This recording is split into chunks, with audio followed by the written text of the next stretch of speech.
Hello dear students, जो भी नवोदय विद्यालय की तैयारी कर रहे होंगे उनके लिए हम कुछ टॉपिक लेकर के आए हैं जिसमें नंबर सिस्टम है, मतलब संख्या पद्धति, जो आप 5 मिनट में क्लास पूरा करके और टोटली 2 अंक प्राप्त कर सकते हैं। और इसी तरह से दो अंक पूरा करके और आपको पूरा कट ऑफ का पार करके और आपको क्वालिफाई होना है। तो देखिए 5 मिनट में 15 क्वेश्चन कैसे करते हैं हम लोग। पहले यहाँ पे क्वेश्चन दे रहा है कि 1 से लेकर के 100 तक, 1 से 100 तक की अभाज्य संख्याओं की संख्या है। पूछ रहा वाट मतलब कितना है। 1 से लेकर के 100 तक अभाज्य संख्याओं की संख्या कितना है, जिसमें से ऑप्शन आपको दे चुका है 20, 24, 30, 18, मतलब 24, 20, 24, 30, 18। ठीक है, तो ध्यान रखना है कि 1 से लेकर के 100 तक के बीच में टोटल 26 संख्याएं होती है जो अभाज्य संख्या है, जिसमें से एक भी जुड़ा हुआ है। अगर यहाँ पे 26 नहीं दिया हुआ है, 24 ऑप्शन में है, अगर यहाँ पे 24 के यहाँ पर 25 होना चाहिए। कितना होना चाहिए? 25। इस प्रकार से ऑप्शन को यहाँ पे 25 करके और 25 ही टिक कर देंगे। ठीक है, ये पहला क्वेश्चन होगा। नंबर 2 बोल रहे 70 से 90 के बीच कितनी अभाज्य संख्याएं हैं। 70 से 90 के बीच, तो भाज्य और अभाज्य संख्याएं की जो बात हो रही है वो अभाज्य संख्याएं होती क्या है। तो अभाज्य संख्या उसे कहते हैं जो एक एवं स्वयं से विभाजित हो, उसी को अभाज्य संख्या कहते हैं। तो बोल क्या रहा है कि 70 और 90 के बीच कितनी अभाज्य संख्याएं हैं। तो 70 से 90 के बीच में हम लोग काउंट कर लेंगे, लिख लेंगे इसका। 70 के बाद 71, 71 के बाद 73, 73 के बाद 79, 79 के बाद 83, 83 के बाद 89। ये 5 संख्या ऐसा है जो अभाज्य। एक और इसमें है 87, सॉरी 87 नहीं है, 83, 89, 71 और 73 और 79। इस प्रकार से 5 संख्या। तो क्या हो जाएगा? आंसर 5 हो जाएगा। ठीक है, अगला देखना है 30 और 50 के बीच कितनी अभाज्य संख्याएं हैं। तो 30 और 50 के बीच एक तरह से काउंट भी कर सकते हैं, नहीं तो 1 से लेकर के 25 के बीच में, 1 से लेकर के 25 के बीच में टोटल 9 अभाज्य संख्याएं होती है। अब इस 9 को छोड़ करके इसके बाद में बढ़ना है, तो किससे बढ़ना है? 30 के बाद से। 30 और 50 के बीच बता रहा है, तो 30 और 50 के बीच देख लेते हैं। 30 के बाद क्या हो जाएगा? 1 हो जाएगा 31, 1 हो जाएगा क्या 37, 1 हो जाएगा 41, 1 हो जाएगा 43 और हो जाएगा 47। इस प्रकार से ये टोटल कितना संख्या हुआ? 3 और 2 कितना? 5 संख्या। तो इसमें भी आंसर क्या होगा? 5 हो जाएगा।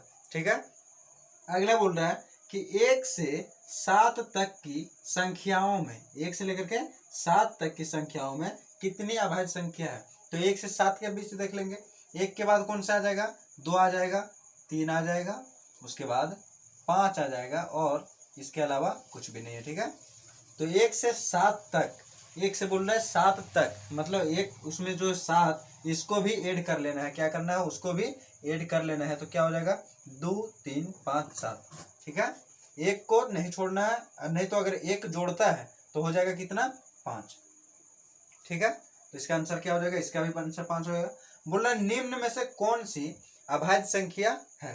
निम्न में ये 4 ऑप्शन दिया हुआ है, इसमें पूछ रहा है कि चारों में से अभाज्य संख्या कौन सा है। तभी आपको बता चुके हैं कि वैसी संख्या जो स्वयं एवं 1 से विभाजित हो उसे अभाज्य संख्या कहते हैं, और जो दूसरों से एवं स्वयं से अगर विभाजित हो, वैसी संख्या जो स्वयं से एवं दूसरों संख्या से भी विभाजित हो उसको भाज्य संख्या कहते हैं। ठीक है, तो यहाँ पे 75 अगर देखें तो 25 से डिवाइड होता है, 5 से डिवाइड होता है, बहुत सारी संख्याओं से डिवाइड होता है।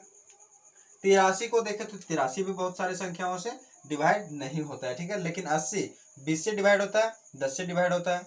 60 10 से भाग लग जाता है, 2 से लग जाता है, 5 से लग जाता है। मतलब ये खुद से तो लग रहा है और बहुत सारी संख्याओं से लग रहा है, लेकिन 83 एक ऐसा संख्या है जो किसी भी टेबल से नहीं लग रहा है। सिर्फ 83 से ही कटेगा और 1 से ही कटेगा, इसलिए आंसर क्या हो जाएगा इसका? निम्न में से कौन सी अभाज्य संख्या है? इन चारों में 83 क्या है? अभाज्य संख्या। नेक्स्ट क्वेश्चन को देखना है, निम्न में कौन सी एक अभाज्य संख्या है। निम्न में मतलब नीचे जो है उसमें से कौन सी एक अभाज्य संख्या है। तो पहला दे दिए 64, दूसरा 28, तीसरा 97 और डी जो कितना है?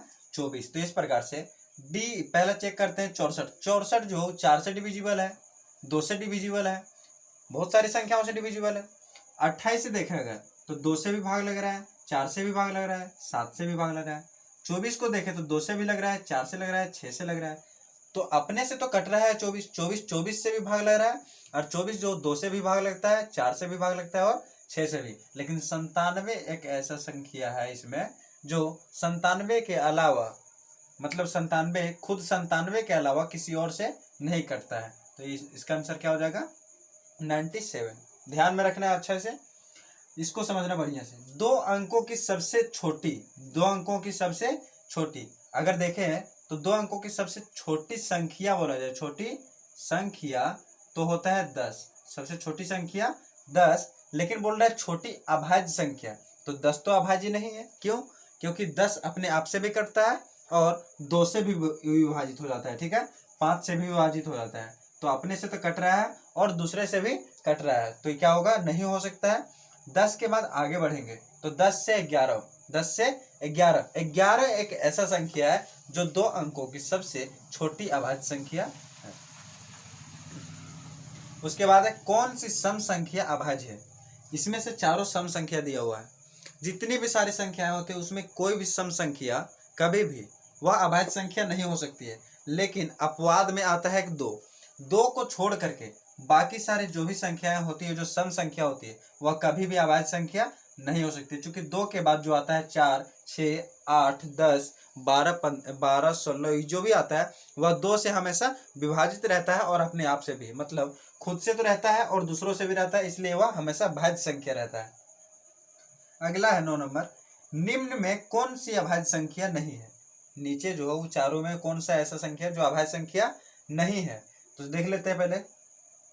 5 जो है अभाज्य संख्या है, क्यों? क्योंकि खुद से ही कट रहा है सिर्फ, और 1 से। 31 जो ये भी अभाज्य संख्या है। 43 जो ये भी अभाज्य संख्या है, ठीक है। तो आंसर क्या होगा, तो 81 एक ऐसा संख्या है जो 3 से कट रहा है, 9 से कट रहा है, कहने का मतलब है यह भाज्य संख्या क्या है, भाज्य संख्या। बोल रहा है निम्न में कौन सी अभाज्य संख्या नहीं है। अभाज्य संख्या जो नहीं होगा वो क्या होगा, भाज्य संख्या होगा। तो इसका आंसर क्या हो जाएगा 81। 81 3 से भी कट रहा है, 81 9 से भी कट रहा है, 81 27 से भी कट रहा है, ठीक है।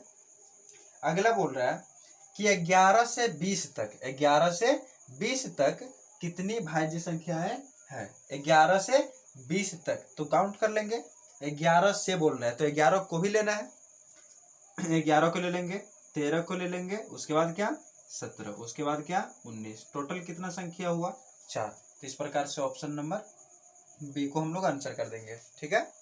अगला बोल रहा है कि 1735 में, इसको लास्ट है, समझना है थोड़ा सा 11वां क्वेश्चन को। 1735 में हर विषय, 1735 में हर विषय अंक को न्यूनतम, न्यूनतम मतलब कम से कम बढ़ाकर सम कर दिया जाए तो कौन सी संख्या बनेगी। मतलब इसमें कम से कम बढ़ाना है, जैसे 1 में कितना कम से कम बढ़ाया जाए कि वो सम हो जाए। तो 1 में 1 बढ़ाएंगे तो सम बन जाएगा, 7 में 1 बढ़ाएंगे तो सम बन जाएगा। अब बताओ इसमें 1 में 1 बढ़ाएंगे तो 2 हो जाएगा, 7 में 1 बढ़ाएंगे तो 8 हो जाएगा, 3 में 1 बढ़ाएंगे तो 4 हो जाएगा, 5 में 1 बढ़ाएंगे तो 6। चारों के चारों संख्या सम हो गया। देखेंगे यहाँ पे नीचे में ऑप्शन किसमें है 28 46, 28 46 ऑप्शन नंबर सी। इस प्रकार से यहाँ तक हुआ क्लियर। अगर किसी भी तरह का दिक्कत है तो फिर कमेंट कीजिए, अन्यथा फिर हम लोग आगे निकलते हैं अगला क्वेश्चन पे, ठीक है। एक चीज लिखवा दे रहे हैं, आप नोट कर लीजिए। अगर आप इसकी तैयारी कर रहे हैं तो अच्छे से तैयारी करते चलिए ताकि आप स्कोर कर सके बढ़िया से। यहाँ पे कुछ लिखवा रहे हैं उसको बढ़िया से देखना है, उस पॉइंट को ध्यान से उसको याद कर लेना है बिल्कुल। 1 से लेकर के 25 के बीच अगर बोला जाए तो 9 होता है, ठीक है, मतलब 9 अभाज्य संख्या। अगर 1 से लेकर के 100 तक के बीच बोला जाए तो टोटल 25 अभाज्य संख्याएं होती है, ठीक है। उसके बीच में 1 से लेकर के ये बीच में है, ठीक है, उसमें 1 को नहीं लिया जा रहा है, 1 को छोड़ करके, ठीक है। चलिए नेक्स्ट क्वेश्चन पे पहुंचते हैं हम लोग, नेक्स्ट क्वेश्चन को देखते हैं।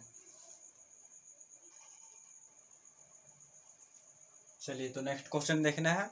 नेक्स्ट क्वेश्चन जो है बोल रहा है कि 4 अंकों की वह छोटी से छोटी संख्या, तो 4 अंकों की सबसे छोटी संख्या अगर बोला जाए तो क्या हो जाएगा 1000। तो बोल रहे 4 अंकों की वह छोटी से छोटी संख्या बनाओ जिसके 4 विभिन्न अंक हो, ठीक है, जिसके 4 विभिन्न अंक हो। मतलब जो ये चारों संख्या होगा ना ये अलग अलग हो जाएगा। जैसे यहाँ पर 0 सेम है, ये भी 0 सेम है, मतलब ये तीनों 0 मतलब है, ठीक है, ये तीनों अलग अलग होगा। अब ऑप्शन में हम लोग मिला लेंगे कि 1000 से थोड़ा सा अधिक हमारा ऑप्शन में क्या मिल रहा है।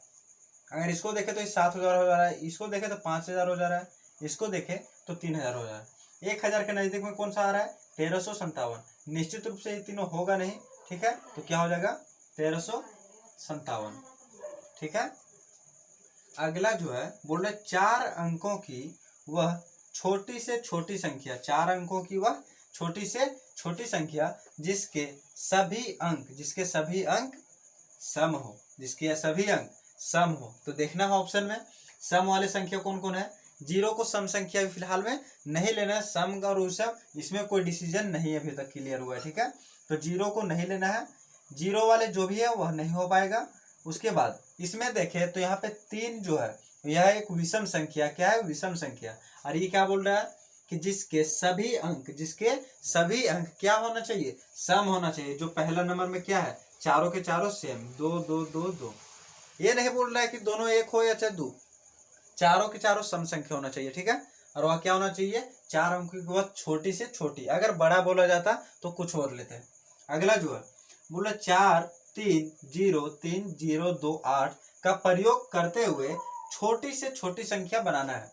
जब बोलेगा छोटी से छोटी संख्या बनाना है तो हमेशा छोटा से बड़ा तरफ बढ़ना है, छोटा से बड़ा तरफ। जब भी बोले कि छोटी से छोटी संख्या बनाना है किसी संख्या को प्रयोग करके, तो छोटा से लेकर के बड़ा। जैसे इसमें देखना है सबसे छोटा कौन, 0, उसके बाद कौन, 0। तो 0 0 देख ले तो शुरू में किस में है, तो 0 और 0 इसमें है, ये हो जाएगा आंसर 0 0 2 3 3 4 8, ठीक है। इस प्रकार से सबसे छोटी संख्या बन गया ये चारों में। अगला अगला बोल रहा है कि 1 0 2 7 तथा 6 से बनी सबसे बड़ी संख्या क्या है। तो जब छोटी से छोटी संख्या बनाने के लिए बोले तो हमेशा छोटा से बड़ा बढ़ना है, छोटा से बड़ा, लेकिन जस्ट अपोजिट, बिल्कुल उसी प्रकार से समझना है जिस प्रकार से आप छोटी से छोटी वाले समझे। जब बोले छोटी से छोटी, छोटी से छोटी, तब जाकर के छोटा से बड़ा बढ़ना है, छोटा से बड़ा। और जब बोल दे बड़ी से बड़ी, क्या बोल दे, बड़ी से बड़ी, तब जाकर के क्या करना है, बड़ा से छोटा होना है, बड़ा से छोटा। यहाँ पे देख लेते हैं बड़ा से छोटा कौन सा है, उसी को हम लोग इसको सर्कल में लेते हैं। देखते हैं यहाँ पे सबसे बड़ा कौन, 7, तो सबसे पहले 7 होना चाहिए। सबसे पहले 7 इसमें भी है, इसमें भी है, इसमें भी है और इसमें भी। उसके बाद कौन होना चाहिए, तो उसके बाद 6 होना चाहिए। तो क्या होना चाहिए, 6, 7 6 7 6। ये ऑप्शन नहीं होगा, क्यों, क्योंकि 7 एक आ गया। अगला जो है 7 6 के बाद 2 आ जाएगा, तो 7 6 2 7 6 2 7 6 2 7 6 1, ये तो होगा नहीं, बच गया 7 6 2 वाले 2 ठो बच गया, ठीक है। 7 6 2 के बाद 1 आएगा, क्या आएगा, 1, 7 6 2 1, ये हो गया ऑप्शन आंसर। यहाँ पे ये क्या हो गया, गलत। आंसर क्या करना है, 76 2 10। अगला देखना है 4 अंकों की कुल कितनी संख्याएं बन सकती है। तो जब भी ऐसा अगर निकालने के लिए बोला जाए कि 4 अंकों की कितनी संख्याएं बन सकती है, तो क्या करना है, तो उसका एक ही कॉन्सेप्ट लगाना है। क्या लगाना है, तो 4 अंकों की सबसे बड़ी संख्या ले लेना है। क्या करना है, 4 अंकों की सबसे बड़ी संख्या। तो सबसे बड़ी संख्या क्या है, 9,999। और जितना यहाँ पे बोलता है शुरुआती में, बोले 4 अंकों की कुल कितनी संख्याएं बन सकती है, तो 4 अंकों की सबसे छोटी संख्या लेना है। सबसे छोटी संख्या मतलब क्या, 1000। तो 1000 से एक नीचे अगर ले ले, 1000 से एक नीचे, तो क्या हो जाएगा, 999। इसी को घटाने पर क्या हो जाएगा, हमारा आंसर प्राप्त हो जाएगा। क्या हो जाएगा आंसर, 9000। इस प्रकार से 9000 मेरा क्या हुआ आंसर। इसमें देखेंगे 9000 कहाँ पे, यहाँ पे। नहीं तो दूसरा तरीका, सबसे 4 अंकों की सबसे बड़ी संख्या और 4 अंकों की सबसे छोटी संख्या को घटा देना आपस में, ठीक है। 4 अंकों की सबसे बड़ी संख्या और 4 अंकों की सबसे छोटी संख्या को आपस में घटा देना है, तब जो यहाँ पे प्राप्त हो जाएगा, इसमें एक और घटा देना है। क्या करना है, एक और घटा देना है, तब जो प्राप्त होगा क्या हो जाएगा, 9000, ठीक है। उसके बाद देखना है, अच्छा इसमें 9,908, सॉरी इसमें देखना है 8000 कितना बच जाएगा यहाँ पर, 8,999। इसमें क्या करना है, इसमें एक जोड़ देना है, ठीक है। क्या करना है, एक जोड़ देना है। एक जोड़ देने पर क्या हो जाएगा, प्राप्त 9000 प्राप्त हो जाएगा। क्यों जोड़ेंगे एक, तो एक इसलिए जोड़ेंगे चूंकि इसमें 999 भी जुड़ रहा है, 9999 जो है वह भी जुड़ रहा है। ठीक है, अगला प्रश्न पे चलते हैं। अगला देखना है ध्यान से, बिल्कुल ध्यान से देखना है, सेम टू सेम क्वेश्चन है। इस बार जो चर्चा कर रहा है वह बोल रहा है 3 अंकों की कुल कितनी संख्याएं है। तो 3 अंकों की सबसे बड़ी संख्या सबसे पहले ले लेंगे। 3 अंकों की सबसे बड़ी संख्या क्या हो जाएगा, 9900, क्या हो जाएगा 999। और 3 अंकों की सबसे छोटी संख्या, 3 अंकों की सबसे छोटी संख्या से एक कम, 3 अंकों की सबसे छोटी संख्या से एक कम, मतलब 3 अंकों की सबसे छोटी संख्या को क्या है, तो 100, और 100 से एक कम अगर बोले तो क्या हो जाएगा 99। इन दोनों को आपस में घटाएंगे तो क्या हो जाएगा 900। इस प्रकार से 900 इसका क्या हो जाएगा, आंसर हो जाएगा। अगला बोल रहा है रोमन काउंटिंग है, रोमन गिनती जो आता है रोमन काउंटिंग है। रोमन काउंटिंग में थोड़ा सा नोट कर लेना है कि 1 से लेकर के 10, 20, 30 कैसे होता है। 1 का जो होता है वो डायरेक्टली इस प्रकार से, 2 का जो होता है इस प्रकार से, 3 का जो होता है इस प्रकार से, फिर 4, फिर 5, फिर 6, फिर 7, उसके बाद फिर यहाँ पे 8, ठीक है, फिर 9, फिर कितना हो जाएगा 10, इस प्रकार से 10 तक। उसके बाद 10 के बाद बता रहे हैं, 10 के बाद अगर आ जाए 40, क्या आ जाए 40, तो 40 का हो जाएगा यहाँ पे हो जाएगा C, ठीक है, L, C और L हो जाएगा, क्या हो जाएगा C और L। अगर आ जाए 50, क्या आ जाए 50, तो उसके लिए L का प्रयोग करना है। अगर आ जाए 100 तो 100 का प्रयोग C से करना है। अगर आ जाए 500 तो 500 के लिए D का प्रयोग करना है। और अगर यहाँ पे आ जाए 1000 तब यहाँ पर M का प्रयोग करना है। ठीक है, यहाँ पे हम लोग मिला लेते हैं। पूछ रहा है कि LXX इतना जो है यह किस संख्या का बोध होता है इससे। ठीक है, तो यहाँ पे L का मतलब क्या, L का मतलब क्या है, यहाँ पे 50, क्या है 50। तो यहाँ पर जितना सारा है सबको ऐड कर देना है। इसका मतलब 50 प्लस 10 प्लस 10 प्लस 8 प्लस 8, 50 20 70 70, 50 और 10 60, 60 10 70, 70 और 8 78, इस प्रकार से 78 मेरा क्या हुआ आंसर। अगला बोल रहा है कि 4, यहाँ पे देखना है इसको भी किस संख्या, इससे किस संख्या का बोध होता है। तो यहाँ पर जो ये दिख रहा है वो क्या है, 4 है, क्या है 4 है, 4 है। तो यहाँ पे 4 देखना है कि 4 सबसे पहले किस में है। उसके बाद C मतलब 100, मतलब 4 के बाद क्या होना चाहिए, 0 होना चाहिए, क्या होना चाहिए 0 होना चाहिए। उसके बाद क्या बोल रहा है, यहाँ पर देखो, यहाँ पे बोल दिया 4, उसके बाद 100 मतलब 400 प्लस D मतलब कितना, तो D मतलब 500, कितना 500। C का मतलब जो 100 गुना हुआ है, तो यहाँ पर हो जाएगा 100 प्लस D का मतलब क्या हो जाएगा, यहाँ पर D का मतलब 500 प्लस E जो है 9 जो दिख रहा है वो 9 क्या हो जाएगा लास्ट में हो जाएगा इस प्रकार से 9। ठीक है, तो 509 और इधर हो जाएगा 4000, तो 4509, तो 4500 जो जहाँ सॉरी 4, यहाँ पे 500 आ गया और यहाँ पे कितना आया, एक बार हम लोग इधर फिर से देख लेते हैं 1 मिनट। जैसे 1 है, 4 है, उसके बाद क्या है C, उसके बाद D है, उसके बाद 9 है। ठीक है, इसका मतलब अगर देखें तो 4, इसका मतलब 00 और D का मतलब 5, उसके बाद यहाँ पे जो 9 है इस प्रकार से, तो क्या हो जाएगा 4099, मतलब क्या हो जाएगा इस प्रकार से 400, यहाँ हो जाएगा 400, यहाँ हो जाएगा 500, 4 5 900 और 9 1000। चलिए, तो इस प्रकार से इसका आंसर क्या हो जाएगा, तो यहाँ पे देखना है 4099। ठीक है, अगला देखना है कि M किस प्रकार का बोध होता है M से। तो M से अभी आपको बता चुके हैं, M से किसका बोध होता है, तो 1000 का बोध होता है। D से किस संख्या का बोध होता है, तो D से किस संख्या का बोध होता है, तो यहाँ पर बता चुके आपको कि D से किस संख्या का बोध हो जाएगा, तो 500 का बोध हो जाएगा। बोला C किस संख्या से बोध होता है, तो C का 100 से हो जाएगा। ठीक है, इस प्रकार से यहाँ तक जो क्वेश्चन हुआ वह क्लियर हो चुका है। ठीक है, और इसमें जो एक क्वेश्चन कंफ्यूजन में जो रहा, यहाँ पे अगर नहीं समझ में आया होगा कि 1 4 6 जो है यहाँ पर क्या है, 1 है, फिर 4 है, फिर C है, फिर D है और 9 है। तो अगर इसको इस प्रकार से देखें, एडिंग करके इसमें भी देखें, अगर इसको भी ऐड करके देखें तो इसका मतलब क्या हो जाएगा 4, इसका मतलब क्या हो जाएगा 100, इसका मतलब क्या हो जाएगा 500 और इसका मतलब क्या हो जाएगा 9। इस प्रकार से 5 और 4 5 और 1 600, 600 और 9 और 4 कितना हो जाएगा 13, मतलब 613। एक आंसर इस तरह से हो सकता है। नहीं तो इसको 100 करवा सकते हैं 4, और यहाँ पे इस प्रकार से सी दिया है, मतलब इसको डबल 4 मतलब 44 का हम लोग प्रयोग कर सकते हैं। ठीक है। डी मतलब क्या हो जाएगा 500, और यहाँ पे क्या है 9 है, मतलब 509, जो कि हमारा कोई ऑप्शन में नहीं है। तो हो सकता है कहीं पे ऑप्शन में मिस्टेक हो, बट अगर इस प्रकार का क्वेश्चन रहे तो क्या करना है, इन सारे को ऐड कर देना है सबों को, तब क्या हो जाएगा, हमें आंसर प्राप्त हो जाएगा। उम्मीद है कि आपको वीडियो अंतिम तक अच्छा लगा होगा और इससे आपको रिजल्ट भी प्राप्त होगा। थैंक यू अगर वीडियो लास्ट तक देखे हो तो, और अगले वीडियो के लिए फिर से आप वेट कीजिए। अगला वीडियो फिर आपको नेक्स्ट क्लास कल मिल सकता है। ठीक है, चलिए ठीक है, फिर हम लोग मिलते हैं नेक्स्ट क्लास में नवोदय का जो भी सिलेबस चल रहा है उसको लेकर के, और अभी तक जो भी फिलहाल चला है उसको आप रिवीजन करते चलिए, ताकि आपके एग्जाम के लिए आपको best of luck. Thank you.